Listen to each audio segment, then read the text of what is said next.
Hello everyone, I hope you are doing well. Today we will talk about how to fix or how to solve the problem of being slow on Fitbit weekly consistence. Here we click on apps, default apps, app settings.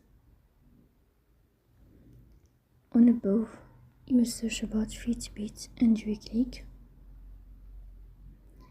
Then we click on first stop and we click OK. Here you will enter to storage.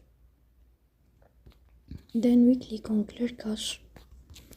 Here you will turn off your Wi-Fi and you will turn on your Wi-Fi again to fix that problem. So please don't forget to support us by like and subscribe. See you next time and thank you for your watching and your attention.